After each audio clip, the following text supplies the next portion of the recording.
mentioned one of the sliders. Right. So But I'm going to get that as well. We're going to get that fixed so people can. So by the end of May, everything in the building is going to be right.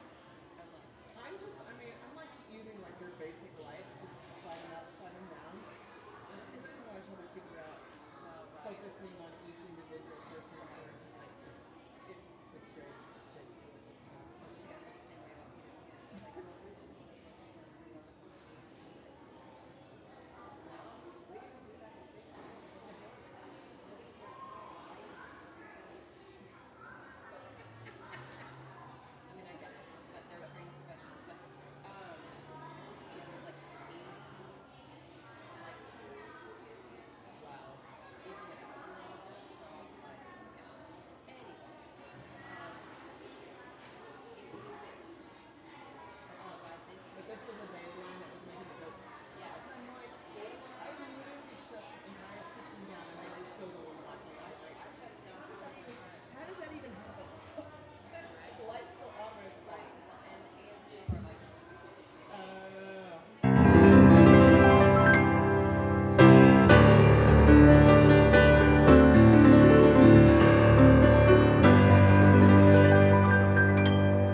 Good morning, warriors. Please join me with the pledge to the Bible. I pledge allegiance to the Bible, God's holy word. I will make it a lamp unto my feet and a light unto my path. I will hide its words in my heart, that I might not sin against God. Join me in the pledge to the flag. I pledge allegiance to the flag of the United States of America and to the republic for which it stands, one nation, under God, indivisible, with liberty and justice for all. Well, this is a big week for a couple reasons. First is on Friday and Saturday will be the Peter Pan play. So those of you that are in theater, this will be a big week for you. Just a word of advice for those of you that are in the play. Your time is going to be very limited, and the rehearsals in the evenings are all going to be late. I highly recommend that you use your time very wisely, as you always should, but this week especially during class time, because you will not have as much time to do homework and things like that. Hopefully you'll be sweet with your teachers and they'll be gracious to you with not as much homework, but you still need to do your work and use your time well in class, because the evenings are going to be long and you will not have as much time as normal. So be wise with your time this week. The other thing is, I mentioned last week, is we have some special guests that will be on campus tomorrow and Wednesday. You'll probably see them here in morning time in chapel, and then on Wednesday you'll see them in your classroom. These gentlemen are other heads of school like me, from classical schools, from Washington, from Idaho, and from Texas. They're here to help us as a school to get better, but we want to make sure that we show off all the great things we're doing here at the school. So, for that, we want to do a review of our school rules, because that'll be one thing that they'll be wondering is, are the students here following their school rules? So let's have a good review of them. Our first rule is obey. Fear God. And keep His commandments. Honor others. Love yourself. And do your work. As unto the Lord. And do everything. Without complaining or grumbling. Those will be things that they'll be wondering when they're in class. Are the students following those rules? And we should hopefully have a resounding yes that they are. In morning time, we've been talking about virtue, and virtue is just a fancy word about taking a human quality, something that we want to get better at, and fine-tuning it to a point of excellence. It's like a pencil that we use. A virtuous pencil is a very perfectly sharpened pencil that just slides beautifully across the paper. But what happens after you use a pencil for a while? What happens to the lead? It gets dull, right? It kind of starts slowing down and kind of gets a little rough. Well, what do you have to do? Go to the sharpener with permission and sharpen it up. So virtue is always something that we have to always keep sharp. The virtue we're going to talk about today is honesty. What does the word honesty mean? Emma? Yeah, what's true? Now, typically we think about honesty, we think about telling the truth, but today we're going to talk about it a little bit different.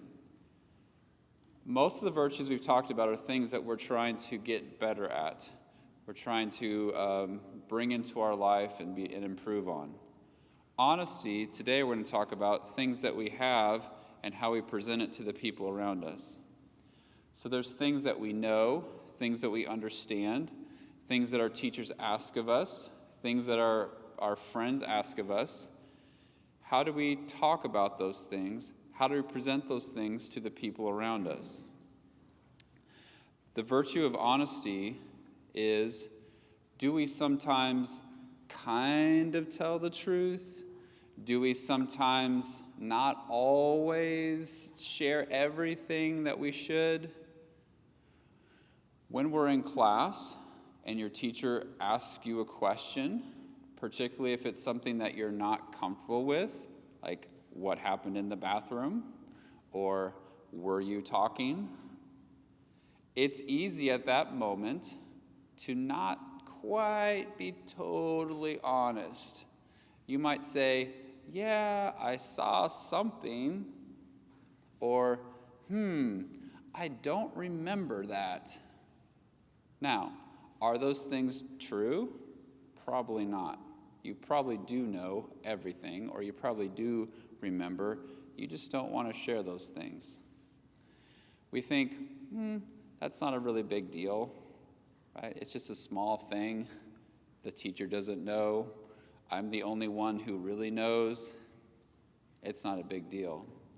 The problem with that is when we're not completely honest all the time, that we allow ourselves to kind of get a taste for dishonesty. In the book, The Chronicles of Narnia, in probably one of the first ones that you read, even though it's not the first in the sequence, The Lion, the Witch, and the Wardrobe, there is one of the brothers and sisters finds his way and wanders off and finds the White Witch. In his first encounter with her, she's on the sleigh. She offers him something to eat. What is that something that she offers him?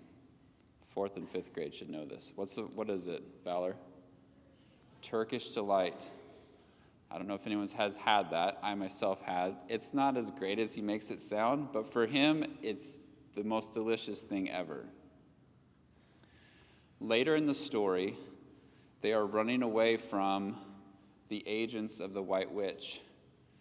The beavers find them, and they bring them to their safe cottage. In that part of the story, the beavers are serving a beautiful meal. Mrs. Beaver is working feverishly, but she's serving a wonderful, wonderful hot meal on a very cold day. But Edmund doesn't have a taste for that food. No, he has a taste for something else. He sneaks out looking for more Turkish delight. What happens is that the wonderful banquet of truth and enjoying the things that are true, even when they're hard, and have an appetite for that, if we allow ourselves to enjoy the morsels of dishonesty, they taste like Turkish delight at first. But if you know the story, Edmund ends up in jail, tortured, and in despair. We don't ever want to have a taste for things that are not true, because we start losing our appetite for things that are good and true and beautiful, like telling the truth all the time. So as we continue to talk about virtue, and this week we'll talk about honesty, think about, how honest am I when people ask me things? Do I tell the truth, the whole truth, and nothing but the truth all the time? The way that we continue to develop our appetite for things that are good, true, and lovely are learning more about Jesus. So let's sing our song.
So let's have some reminders on how to make school a better place. Leave it.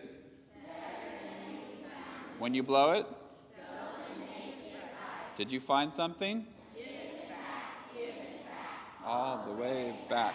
Hustle. If you fall down, get back up and keep on going. No excuses, sir. Never. And this week, be a truth teller. Even when it hurts. The Lord be with you.